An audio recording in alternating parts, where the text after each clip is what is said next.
안녕하세요. 오늘 첫 번째 항목은 진흙탕에 빠진 저널리즘입니다. 손석희 사장 얘기일 것 같네요. 그렇습니다. 어제 손석희 JTBC 대표이사에게 폭행을 당했다, 이런 이제 프리랜서 기자의 주장이 이제 알려져서 크게 화제가 됐는데요. 이 사람은 지난 11일에 손석희 대표이사를 경찰에 이제 고발한 상태라고 합니다.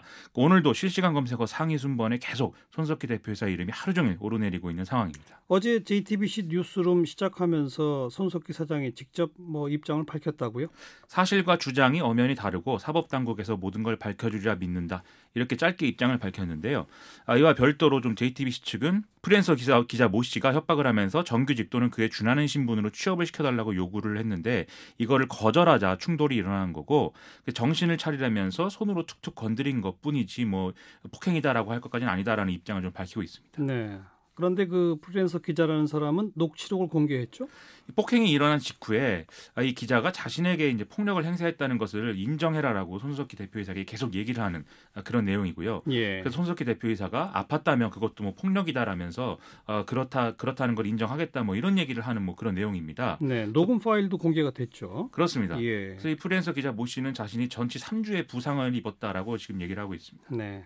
근데 JTBC 측은 아까 협박을 받았다고 그랬잖아요. 그렇습니다. 뭘로 협박을 했다는 거였죠? 2017년 4월 16일 밤 10시쯤에 경기도 과천의 한 주차장에서 이 손석희 대표이사가 접촉 사고를 냈는데 이게 이제 자비로 배상을 한 게 이제 전부다라는 게 이제 그 JTBC 설명이고, 그랬는데 이제 프리랜서 기자인 모 씨가 이 사실을 알고 찾아와서 기사화를 할 수가 있다라면서 협박을 해왔다, 이런 얘기거든요. 근데 이 모 씨가 경찰에 또 제출한 진술서를 보면은 손석희 대표이사가 이 사고 처리를 하지 않고 현장을 떠나서 피해자들이 쫓아가서 차를 멈추게 하고 경찰을 불렀다, 이렇게 돼 있습니다. 네. 반면 손석희 대표이사 측은 당시에 충돌 사실을 정확히 알지 못했고 그게 차에 흔적이라든지 이런 게 남지 않는 수준의 어떤 일이었다라고 얘기를 하고 있습니다. 네. 여기에 대해서 또 주장이 다르죠?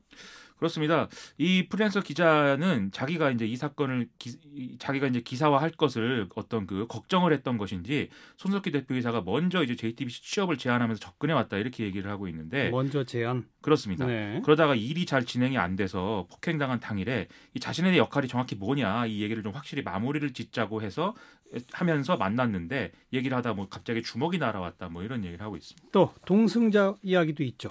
이 모 씨는 당시에 접촉사고 당사자들로부터 손석희 대표이사가 젊은 여성과 동승하고 있었던 것으로 이제 파악을 자기가 했다고 그러는데요. 이것을 문제 삼으니까 손석희 대표이사가 당시에 같이 있던 사람은 노모이다라고 했다라고 지금 얘기를 하고 있습니다. 어머니다. 그렇습니다. 하지만 손석희 대표이사 측은 추가 입장을 통해서 당시 동승자가 있었다는 주장은 명백히 허위다라면서 이 프리랜서 기자 모 씨가 거액을 요구한 내용 등이 담긴 공갈 협박 자료를 수사기관에 모두 제출할 것이다라고 밝혔습니다. 또 텔레그램 메시지도 공개됐죠, 일부? 이게 이제 손석희 대표이사와의 텔레그램 대화 중에 일부를 이제 프리랜서 기자 모 씨가 공개를 했는데, 요약을 하면 채용 절차에 대해서 이제 손석희 대표이사가 구체적으로 이제 알아봤고 또 채용이 되도록 나름대로 노력을 하려고 했는데 지금 잘 안 되고 있다든지 이런 내용들입니다. 네. 쌍방 고소가 됐으니까 두 사람 다 조사를 받게 되겠네요. 그렇습니다. 어제 손석희 대표이사도 이 모 씨를 공갈미수와 협박 혐의로 고소한 상태거든요. 그래서 애초에 이제 그 모 씨가 손석희 대표이사를 폭행 혐의로 신고한 사건을 지금 마포경찰서가 수사를 하고 있는데, 검찰이 이것을 이제 병합해서 사건을 하도록 그렇게 수사 지휘를 했다고 합니다. 뉴스 진행자가 이런 논란에 휩싸였기 때문에 JTBC도 언론사로서 고민이 클 수밖에 없겠는데요. 장외 흙탕물 싸움을 이어가고 싶지 않겠지만 달리 방법이 없어 보입니다. 네.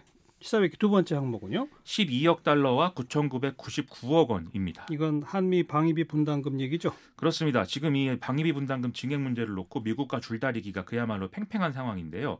오늘 중앙일보가 작년 말에 방위비를 12억 달러를 내야 한다라고 트럼프 미국 대통령이 문재인 대통령에게 직접 요구를 했다, 이런 내용의 보도를 했습니다. 이게 지난해 G20 정상회담을 계기로 해서 한미 정상회담이 열렸는데 그때 이런 대화가 오갔다라는 내용이었습니다. 그 12억 달러라는 거의 근거는 뭡니까? 트럼프 대통령이 이렇게 얘기를 했다는 겁니다. 한국이 방위비를 6억 달러를 내고 있는데 그 2배인 12억 달러 정도는 내야 되는 거 아니냐라는 거였는데요. 실제 2017년에 체결된 협정에 따라서 한국이 부담하는 방위비는 9,602억 원, 약 8억 3천만 달러 수준이었다고 합니다. 또 트럼프 대통령은 주한미군의 1년 주둔 비용을 40억 달러라고 이제 인식하고 있었다라고 하는 보도 내용이 있는데, 이것도 실제 따져보면 약 17억 달러 정도가 된다는 게 중앙일보 보도 내용이거든요. 중앙일보 보도에 따르면 트럼프 대통령이 알고 있는 숫자는 계산 다 틀리네요. 그렇죠. 그래서 12억 달러라는 계산의 근거는 확실치가 않은 그런 셈이 되는 근데 거죠. 어쨌든 이런 보도에 대해서도 청와대는 전혀 사실이 아니라고 했죠. 그렇습니다. 오늘 청와대가 정례 브리핑에서 트럼프 대통령이 한미 FTA라든지 이 방위비 분담금 문제에 대해서 언급을 할 때가 있는 건 사실이지만 구체적인 조건이나 금액을 말한 일은 한 번도 없다 이렇게 밝혔습니다. 또 트럼프 대통령뿐만 아니라 세계 각국 어떤 정상도 이런 방식으로 말을 하지는 않는다라면서 중앙일보 보도는 트럼프 대통령에 대한 모독이 될 수도 있다 이렇게도 얘기를 했는데요. 지금 방위비 분담금 협상이 진행 중인 상황이기 때문에 이런 보도가 또 어떤 민감한 문제가 될 수 있다 이런 판단을 좀 하고 있는 것 같습니다. 네, 트럼프 대통령이 직접 말을 했는지 안 했는지는 차치하고 미국이 12억 달러 주장을 하고 있는 거는 맞습니까? 이 언론 보도를 종합해 보면은 처음에 이제 요구했던 게 기존 이제 그 분담금의 한 1.5배 수준인 12억 달러를 이제 얘기하고 있는 건 사실인 것 같습니다. 다만 협상 과정에서 마지노선으로 10억 달러, 우리 돈으로 1조 1,270억 원 정도를 이제 제시를 했다고 그러는데요. 반면 우리가 미국에 제시한 액수는 9,999억 원. 달러로 치면은 약 8억 8,600만 달러 정도라고 합니다. 이거 이제 기존에서 한 4.1% 증액한 수준인데, 즉 1조 원을 심리적 한계선으로 보고 이걸 넘길 수는 없다 이렇게 얘기를 하고 있는 것이죠. 근데 이게 액수만큼 또 쟁점이 되고 있는 게 방위비 협정의 유효 기간이어서 같이 봐야지 이제 이해가 되는 것 같습니다. 유효 기간은 무슨 얘기예요? 이게 애초에 미국이 12억 달러 얘기할 때는 유효 기간 10년을 얘기를 했다고 그러는데요. 그런데 이제 10억 달러로 입장을 후퇴를 하면서 유효 기간은 1년이다 이렇게 제안을 하고 그다음에 이제 그 방위비 분담금의 연간 인상률이 현재 물가 상승률을 적용하도록 되어 있는데 이거를 연 7%로 고정할 것을 이제 주장해 왔다고 하거든요. 즉 일단 이제 협상 과정에서 목표한 그 수치를 낮추되 매년 재협상을 할 수 있도록 만들면서 애초에 목표한 총액을 이제 맞춰가겠다 이렇게 얘기를 한 것으로 보입니다. 그 유효 기간에 대한 우리 입장은요? 우리 이제 유효 기간은 한 뭐 3년에서 5년 정도 이 수준에서 정하는 게 맞고 연간 상승률은 최대 4% 정도로 제한을 해야 된다 이런 주장을 뭐 하고 있다고 하고요. 그러면서 미국의 이런 제안은 절대 받아들일 수가 없다 이런 입장을 미국에 전했다고 합니다. 그래서 이건 역시 이제 뭐 여러모로 장외 여론전이 지금 쭉 이어지고 있는 그런 모양새가 돼버렸는데요. 일부 보수 언론의 경우에는 이러다가 뭐 이 협상이 잘 안 되면 미국이 주한미국 감축 카드 이런 것까지 꺼내는 거 아니냐 이런 좀 우려를 하고 있는 그런 상황인데요. 아무튼 어떤 방식으로든 협상이 빨리 잘 마무리가 돼야 좀 혼란이 좀 줄어들 수 있을 것 같습니다. 아직은 액수든 유효 기간이든 거리가 좀 크네요. 그렇습니다. 네, 수고하셨습니다. 고맙습니다. 김민아 기자였어요.